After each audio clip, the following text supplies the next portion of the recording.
So a couple of weeks ago we did a video explaining how we wanted to do a project car for this channel. We have lots of projects, but we wanted to do something from scratch so that this way, you know, you guys didn't have to fucking join in the middle of it. So we started out, we were looking at a Dakota, and the truck was like way too far gone to do anything with. And then we shook hands on a Daytona, 1993 Daytona, and that would have been perfect. But at the last minute, the guy punked out on the deal. What was I going to do?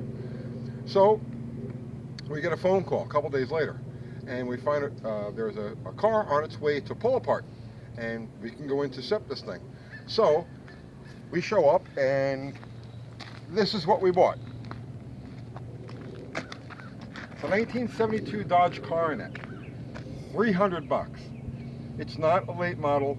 It's not front-wheel drive like, you know, we had wanted to go with.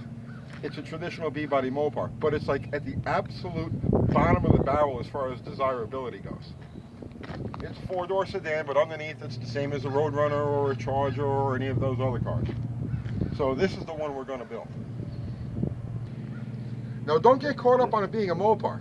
Think of this as the generic 1970s, 1980s, you know, car. It could be a Ford Torino, it could be a Chevy Malibu. It doesn't make any difference. We're not doing anything that's Mopar specific. We're just taking a junkyard refugee and turning it into a car. The ultimate goal with this thing, we want a 10-second time slip out of it for a $3,000 total investment.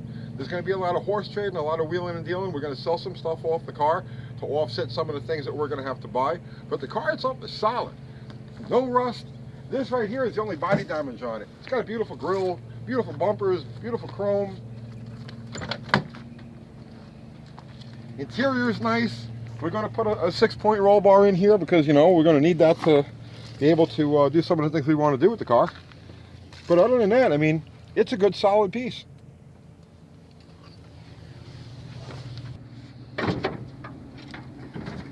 The downside is that the motor's been blown up, but that's not a big deal.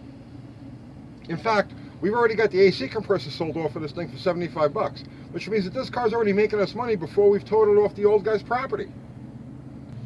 We're going to try to make this thing look cool too, and stay within that $3,000 budget. We'll lose the trim on the side of it. We'll get it in a nice dark color. We're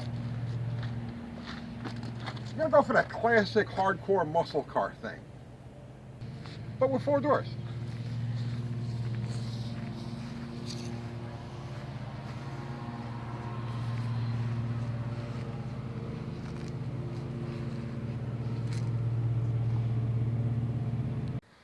We're going to leave how we power this thing up to you. You've got 2 choices. Either one include a lot of nitrous. The first is this thing. The 318 everybody has laying in the bushes at the back of their house. Or, the second choice is this thing.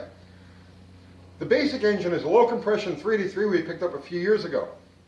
It donated all of its external parts to people restoring like Roadrunners and Super Bs and whatnot, so it doesn't owe us a penny. The intake manifold is a $50 swap meet item. The carburetors are just $25 junker cores. So either way, those are our choices. So this is what we're going to do. It's Sunday now. Over the next 7 days, we're going to watch the comments. And whichever idea you guys decide on, by next Sunday, that's the one we're going to go with. It's going to be a long-term project. Definitely not going to get done in the blink of an eye, but we're going to take you along every step of the way. Figure probably take us about a year. If you got that much time, so do we.